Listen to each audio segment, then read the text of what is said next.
Greetings, Morgan County. My name is Velde T, coordinator of the Morgan County Family Connection.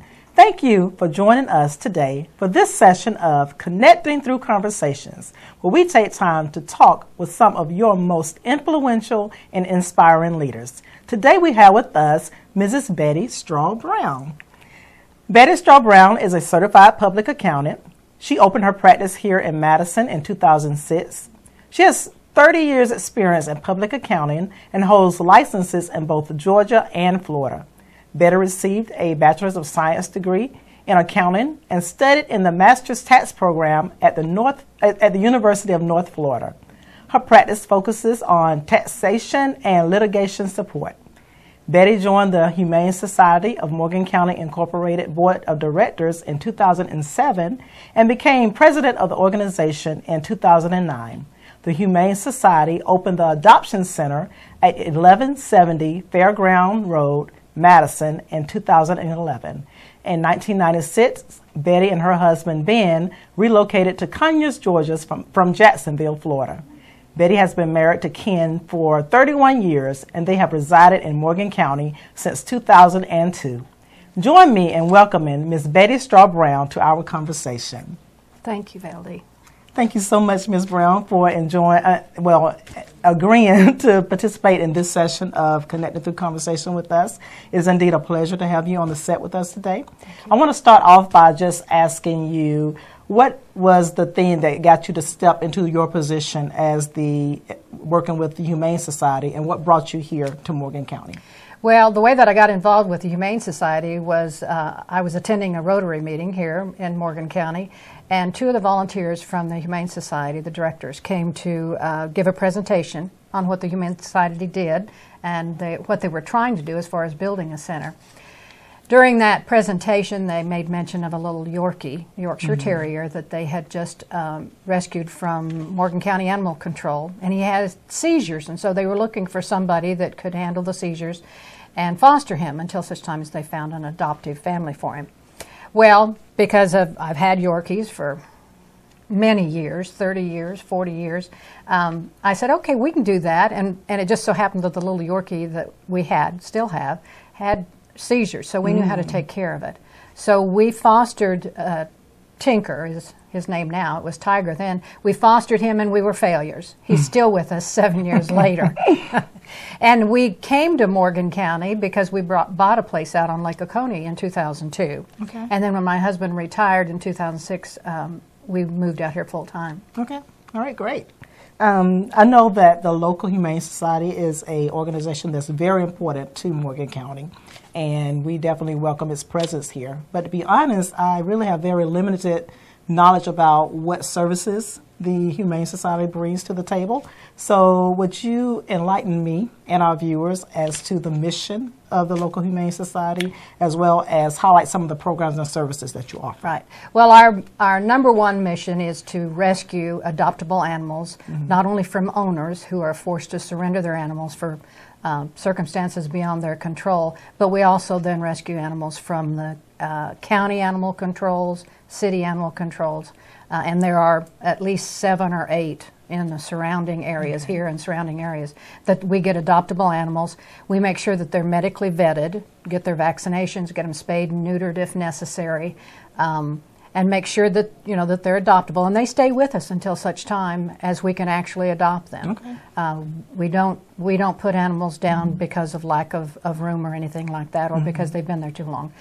We also have programs. We're also very instrumental in educating people on spay-neuters, and we have programs here that we bring in low-cost spay-neuter clinics in order to help people and to control the pet overpopulation, because that is the major problem with the animals, is trying to control the population when people don't have them spayed and neutered. Right. Some of the programs that we have is we sponsor rabies clinics fall and spring. Okay. We just finished one a couple weeks ago, low cost, so that we can help people keep their pets. We sponsored the low-cost spay-neuter clinic. It's a mobile unit that comes out about every 60 to 90 days. So for like $35, somebody can get their animal spayed, neutered, rabies shot, and a microchip, which is just very, very inexpensive. We also participate in the schools. We participate in the animal club at the middle school. We have provided what they call the Kind News, which is put out by the Humane Society of the United States for years in the schools here, just to educate young people on, caring for animals. Wow, great. You all offer a lot of services and programs. Well, let me mention two other. I almost forgot, because we also go into the Madison Rehabilitation Center twice a week or twice a month and take pets over there for the people to play with. And we also pick up and collect foods for the Meals on Wheels program and the Senior Center. Wow, that sounds like a great partnership. Tell me about one of the reasons I felt that it was important to really sit down and have this conversation with you today is I understand that next week, November 3rd through the 9th, is what's known as Animal Shelter Appreciation Week. Right. And I also know that the National Humane Society Anniversary Day is coming up November 22nd, I believe. Right. Share with me the importance of both the Appreciation Week and the Anniversary Day, and then would you highlight for me kind of how you all celebrated locally you all's Anniversary Day here last month? Okay. The Humane Society of the United States, of course, is an organization that serves the entire United States. They are the ones who proclaim the National Week for Shelter Appreciation Day. And what they are doing is they are encouraging people to take an interest in their local shelters and to help them in any way that they possibly can. Okay. We really appreciate that. We appreciate the national attention. I do have to add, though, that we don't receive any funding from them. Okay. There's a lot of things they do when it comes to legislation and educating the public, but we don't get any money. We're strictly, businesses and individuals. The anniversary date, that November 22nd date, is actually the Humane Society of the United States was established in 1954, and they celebrate their anniversary on that date. We actually celebrated our 20th year anniversary in Morgan County last month. We celebrated our third year being at the center, the adoption center that we built out there on Fairgrounds Road. We celebrated our third year in July, and it was a combined celebration that we had. We had an anniversary potty, a P-A-W-T-Y, potty. So that's how we celebrated. Okay, all right, great. Sounds like you all had a lot of fun. We did. We had a jail and bail where we had a lot of celebrities from the community that came and put themselves in a dog kennel. Wow. Until such time as they were bailed out by friends and neighbors and families. And we were able to raise about $8,000 towards a new van. Okay, awesome.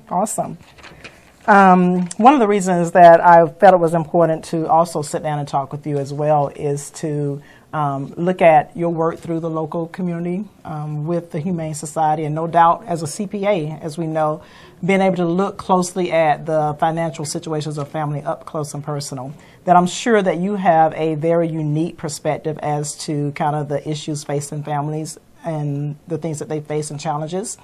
Can you share with me and our viewing audience, what do you feel from your perspective, from your point of view? What is the most important issues facing children and families here in Morgan County? I think there's two. Number one being jobs. We hear a lot on the news, you get your weekly unemployment numbers and you get how many jobs were added, that type of thing. And from a national standpoint, it all sounds like it's very good. But even yesterday, I was at the hairdressers, and there was a woman that came in, she was sharing that, hey, she thought she'd had a job, turned out to be, and it was just part-time, but it turned out that they actually weren't going to have her there full-time. And so I see jobs as an important thing because there are less jobs out there, and particularly, in our community, we've not seen the economic development, I believe, in order to bring those jobs in. So people are working, they're going out of the county in order to work, which there's an additional expense. But the other thing that I see is the economy, because I don't believe that our economy has really responded like it should have, or I would think for most people. And nonprofits, because I've served on several boards, nonprofits here in our community have seen that firsthand, because even those people that have the wherewithal to contribute financially, there's been a lot of uncertainty. In the stock markets, but uncertainty just as to how the economy is responding. And so I really think those two items are the things that are most important here in Morgan County that we need to work on. Right, sure. Thank you so much. And I heard that a lot from people that I talked to as well. And that's one of the focuses we have with Morgan County Family Connection is an educated and working community. So thank you for sharing that. Back in 2000, April of 2000, actually, the Georgia legislature actually delegated the Morgan County Family Connection to be the catalyst and the authority in the community to serve as the catalyst, I should say, to let citizens become aware of the needs facing children and families in Morgan County, as well as to develop and facilitate partnerships to help meet those needs. When you think about what you've talked about as far as what you see as issues and concerns with children and family, what would you say, how would you say Morgan County Family Connection can work to help meet those needs? Well, I think education is a key thing, and I'm not just talking about, in the middle school, high school, that type of thing, but I think providing education to adults even as to how they can make wise financial decisions, how they can participate in the community. I often have found that when people volunteer, and of course being involved with a nonprofit, people get involved with volunteers, it may very well help them to find a job because they're learning skills while they're helping somebody else. So it's a matter of, giving and not always receiving. Right. And having those opportunities to build those resume up. Yes. Yeah, so, excellent thoughts there. We spent a lot of time today talking about your work really with the local Humane Society, but want to just give you opportunity to also share with us some of your experience from the CPA side, your Certified Public Accounting side. Highlight any services that you have going on there, and especially with tax season coming up. Can you kind of share with the community one thing you would like for us to know as it relates to our taxes? Well, I think it's important for me to say that primarily that's what I deal with is taxation and litigation support. And I think another important thing, regardless of people's income levels, is for them to understand that with the Affordable Care Act that was passed in 2010, that it probably deals more with taxes than it really does with health care. So I would encourage people to find out just exactly what the impact is on them when it comes to that.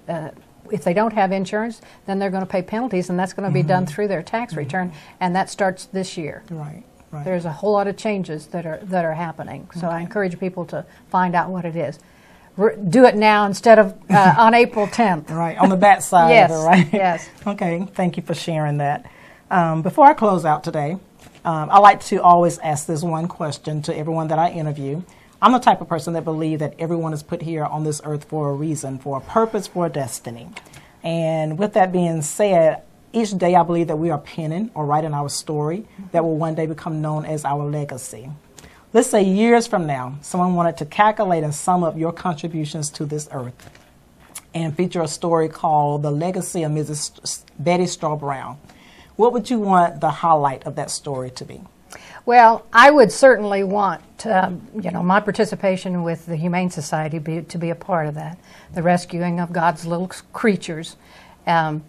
But I think even more importantly is I've had the opportunity for over 10 years now to go into the local jails, started over in Greene County over 10 years ago, and for the last 5 years here in Morgan County, to do a Bible study with the ladies that are in the jail, and hopefully to help rescue them. Sounds like an excellent legacy to leave, and I would really like to just see that highlight just going across the screens one day. Thank you.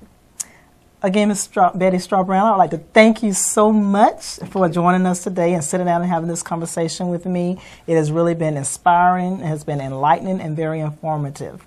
I wish you much success as you continue your tenure with the local Humane Society, as well as much success with your CPA organization as well. Thank you. And I would like to thank you, our viewing audience, for watching this session of Connecting Through Conversation. We invite you to watch all of our upcoming sessions, as well as to join us the third Tuesday of each month at our collaborative table, where we will continue to gather data, connect partners, and impact families. Until next time, this is Velde Hardy. Have a wonderful day.